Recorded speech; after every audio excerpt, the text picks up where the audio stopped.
Let's talk a little bit about David and Bathsheba. That's Gregory Peck, a young Gregory Peck. Yeah, this is in 1951. I grew up in a household where my mom loved old movies. Let's look how Satan operates. And in order to do that, we're going to go all the way back to the Garden of Eden. And if you look at Moses 4, verse 11, Satan and Eve are having this discussion, and they're right beside the tree. And my first question is, why are they beside the tree? The tree you're not even supposed to touch. I've never really thought about that before, but today I was thinking about it because of David, and we'll get to him in a minute. But I thought we'd trace this all the way back to her, to Eve, and how Satan operates.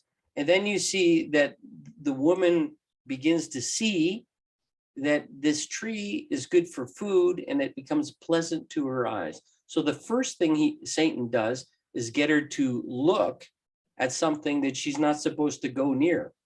He impresses on her that it's desirable, in her case, to make her wise.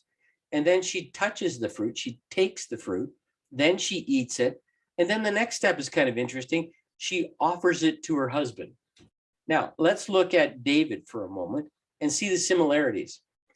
Now, David, if you look at 2 Samuel 11:1, it was warfare time. There were only certain periods of time when you could go to war because people didn't have a full-time army. It had to be between harvest and between plant because you needed your workforce to feed everybody. But it was time for fighting. And David doesn't go out. He tarries at Jerusalem. So many people have suggested that David was in the wrong place at the wrong time. And then there's this gradual spiral downward. First, he sees Bathsheba, and then he inquires about her. Then he sends for her. Then he lays with her. And then he tries to cover his sin by having Uriah come home and sleep with her.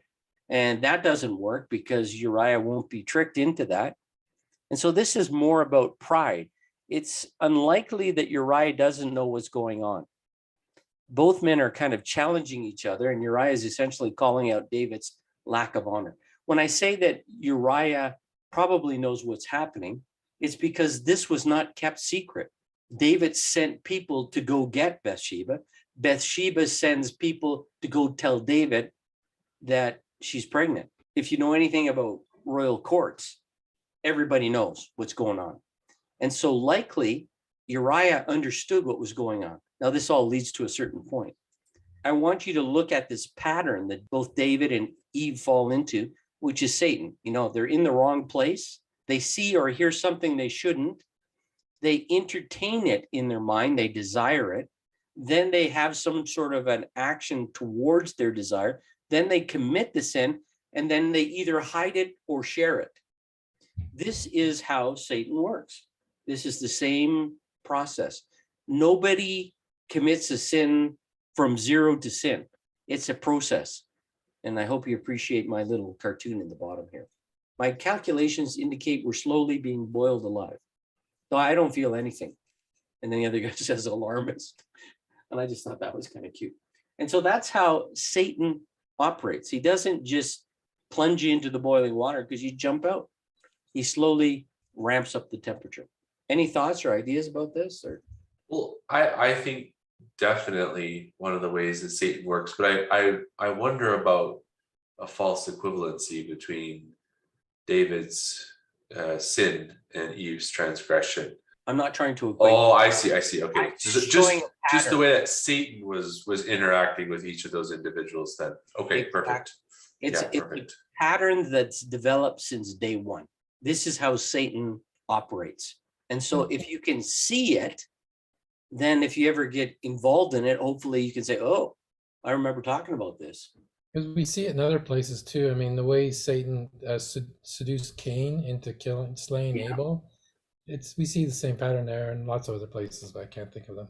I remember listening to a podcast this week, and it was kind of intriguing because they were talking about two people coming out of a Sunday school class that talked about David and Bathsheba. And the one guy shaking his head saying, David, how could you do that? And the other guy turns to him and says, you know, if it could happen to David, it could happen to anybody.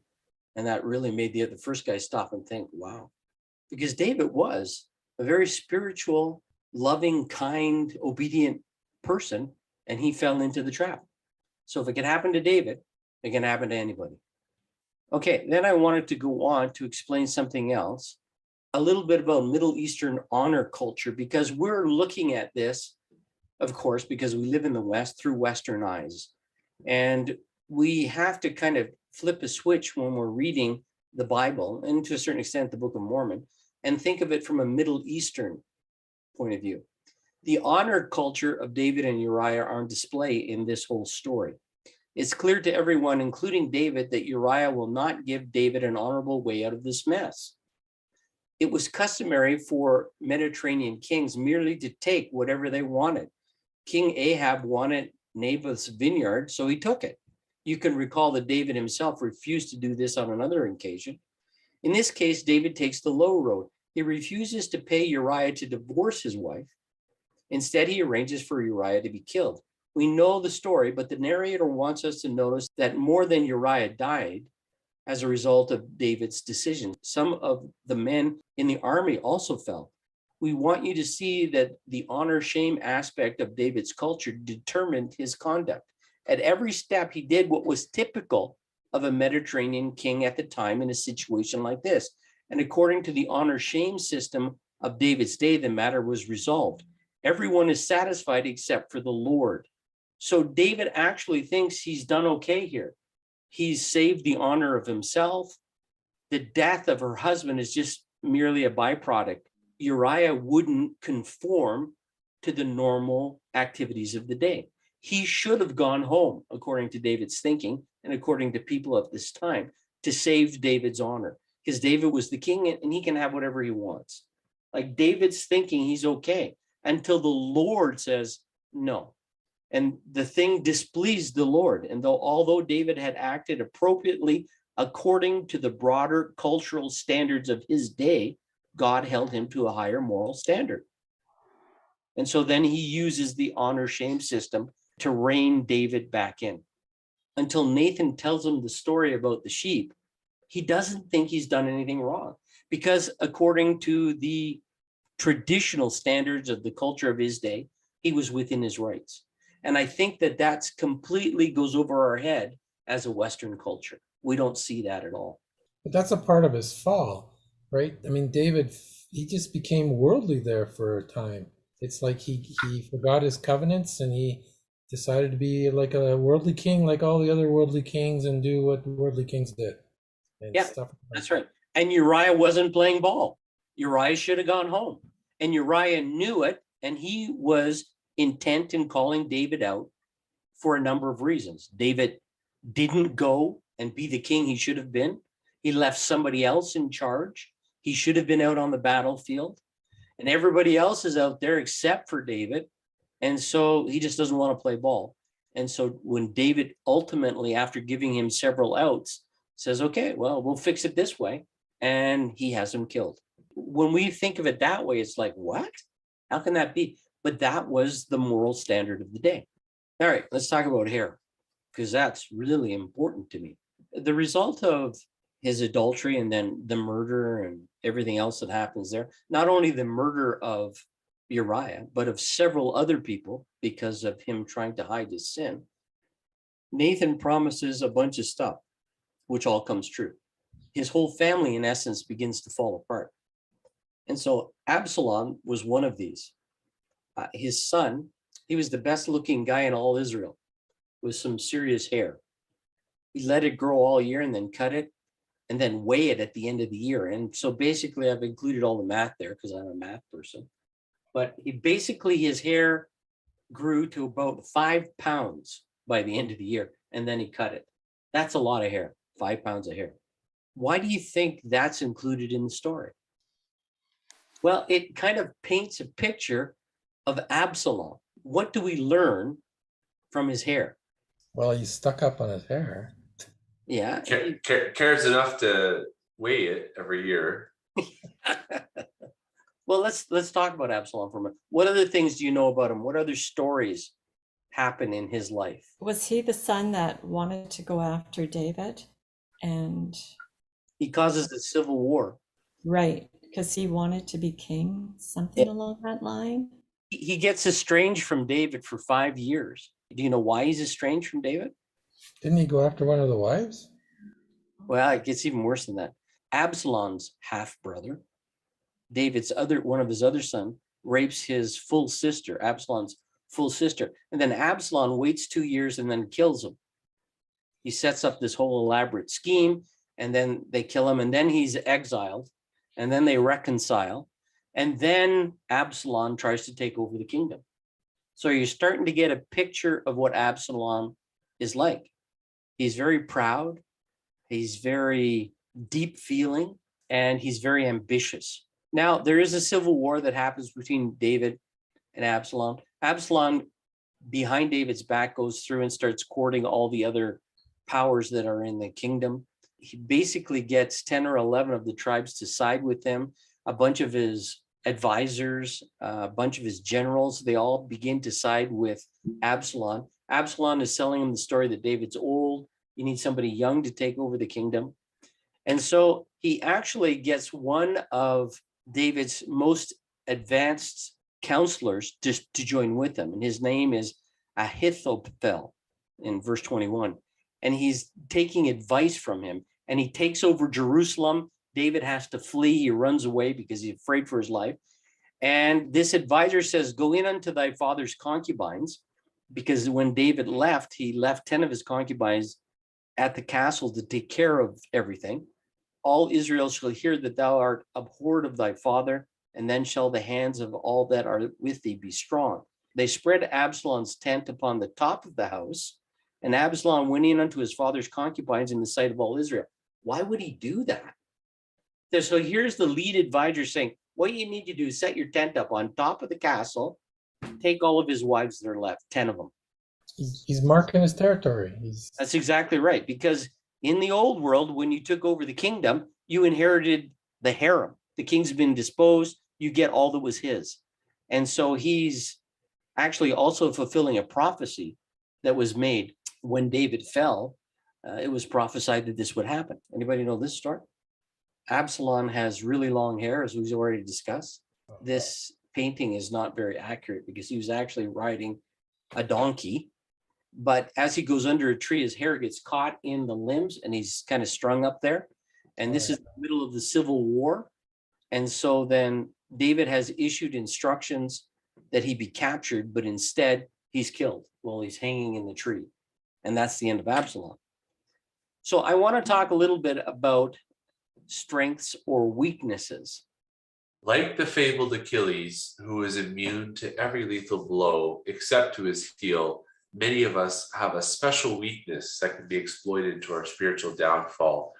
For some, that weakness may be the taste of liquor. For some, it may be an unusual vulnerability to sexual temptation or susceptibility to compulsive gambling or reckless speculation. For others, it may be a craving for money or power. If we are wise, we will know our special weaknesses, our spiritual Achilles heels, and fortify ourselves against temptations in those areas. But our weaknesses are not the only areas where we are vulnerable. Satan can also attack us where we think we are strong, in the very areas where we are proud of our strengths. He will approach us through our greatest talents and spiritual gifts we possess. If we are not wary, Satan can cause our spiritual downfall by corrupting us through our strengths as well as by exploiting our weaknesses. This was a thought that I had never had before when I read this. But let's just talk about Solomon for a moment. What was Solomon's strength? So the one who does eventually take over the kingdom from David is his fourth son, Solomon. So what were Solomon's strengths? Well, he was wise in decision making and discerning problems. Absolutely. So if you look at Kings 10, the Queen of Sheba comes and says, I'd heard that you were a wise and wonderful guy.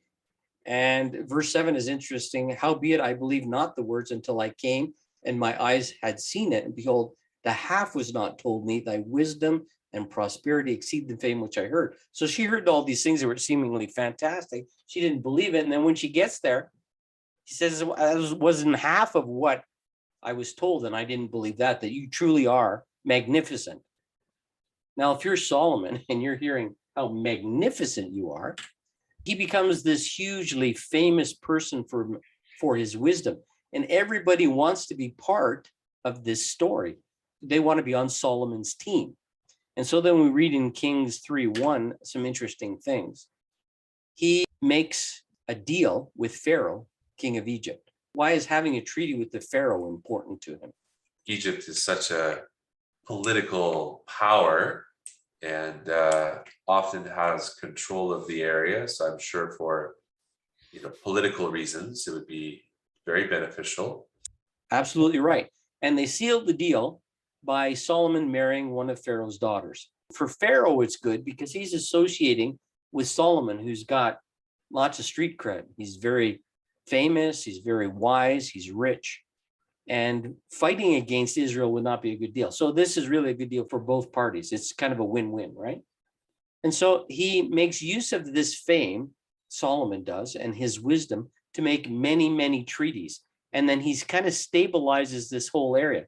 So when you get into Kings 11, we find out that he has deals with everybody: Pharaoh, the Moabites, the Ammonites, the Edomites, the Zidonians, the Hittites, all the big powers in the area. He not only has treaties with them, but he marries into their families, because this was the traditional way of sealing a deal with a treaty. Because why would you go to war with someone who's married to one of your daughters? But this is contrary to what the Lord has indicated, because he said, "You shall not go into them, neither shall they come in unto you, for surely they will turn away your heart after their gods." Now, verse 3 is kind of tough to swallow. 700 wives, princesses, and 300 concubines. Now, I don't know if you've noticed this, but in the Old Testament, they sometimes have a problem with large numbers. Has anybody noticed this? That sometimes they exaggerate. But this was the style of writing for the day. I find it really hard to believe that he had 1,000 wives. There aren't 1,000 countries that you can make treaties with, and it just doesn't make any sense to me. However, the point of the matter is, and what, again, realizing what we started with in tonight, is that this is being written from a point of view of 300, 400, 500 years later, and they're trying to prove a point. They're trying to prove the point that the kings made mistakes. And so then if you continue on this, his great fame and all these marriages that he made distract him from the Lord. And so then you get into Kings 11, 4-6, where it talks about, as Solomon gets old, that his wives turn away his heart after other gods. And then it specifically mentions in verse 5 some of the gods that he was worshiping. And in verse 6, it says, Solomon did evil in the sight of the Lord and went not fully after the Lord, as did David his father. Again, this is being written several hundred years later, and is trying to prove a point that Solomon and David, and before him Saul, all made huge mistakes. Do you think Solomon actually stopped worshiping Jehovah and started worshiping all these false gods? I honestly just struggle with this part so much, because the whole point of our current covenant is, one wife, one God, keep it together, man, like that sort of thing. I guess what I'm trying to say is it's almost easier now. Like it's kind of like a little bit more clear cut based on what you've told me, and sort of what was normal at the culture of the time, and the fact that, we know Abraham and Isaac and Jacob and all these guys had multiple wives and acknowledged other gods. Like, I don't really know where their lines were. When were they straying? It's all a little bit confusing to me, Carl. What I hear you saying is that there's no definitive line here. When did they cross it? Correct. Okay, so what the Lord expects at this level, because earlier in the chapter, we find that Solomon actually sees God twice. And so these are not normal, everyday kind of people. These are people that the Lord has covenanted with and expects kind of a higher level, not the normal social level of activity, but a high level of adherence to him, including 100% adherence to him. And so I don't think that Solomon ever stopped worshiping Jehovah, but he didn't worship him 100%. He allowed other things to creep into his life and detract away from God. And that has relevance to us today in what way? Well, we need to keep, distractions. yes, right. We need to keep our focus on the Savior in our lives. But remember, if you've been through the temple and if you made certain covenants in the temple, the Lord expects a higher level of service. The Lord's angry with him for not being fully up with the Lord because he's expecting more. So his strength of being able to be wise and be famous and be rich and to be known by everyone actually becomes his greatest weakness. But all that's said and done, he does build the temple, and the Lord wants this temple built. In fact, David wanted to build the temple, but he's kept back and said, no, your son will build it. And this was quite an architectural feat at the time. It took years and years, decades to even gather the material in to be able to make this special place, this temple for the Lord. If you look at Kings chapter 8, 1 Kings 8, we finally have the ark then being placed in the Holy of Holies inside this temple. The Lord's glory fills the temple. There's a dedicatory prayer. This is the first recorded dedication of a temple that we have. And then the people have a place that's somewhat special for them. If you read through this dedicatory prayer, it's quite interesting because he stresses something in 1 Kings chapter 8, verse 38 and 39. What prayer and supplication soever be made by any man or by all the people of Israel, which shall know in every man the plague of his own heart, and spread forth his hands towards this heaven. In plain English, he's saying, if anybody comes here and prays and is asking, supplicating for something, then hear thou in heaven thy dwelling place, and forgive and do and give every man according to his ways. In other words, what he's saying is this was a special place, a place where people could go and supplicate the Lord. And he goes through and he lists all kinds of things. If there's a famine, if there's a war, whatever the problems are, this is a place where the people can go into the house of the Lord and pour out their hearts, and the Lord will give them special attention because they're doing it in the Lord's house. And so where I'd like to end tonight is that we have in our backyard a temple. And I think that this blessing still stands today. And that's why you see people in the celestial room after they've gone through and done some proxy ordinances, that they're sitting there and they're praying. They're praying about their own stuff. They're praying about whatever is plaguing them in their life today. And the Lord gives special attention to people, I think, who pray in the celestial room, who go to the temple and renew their covenants and work for those who have gone before and are supplicating the Lord for a special blessing.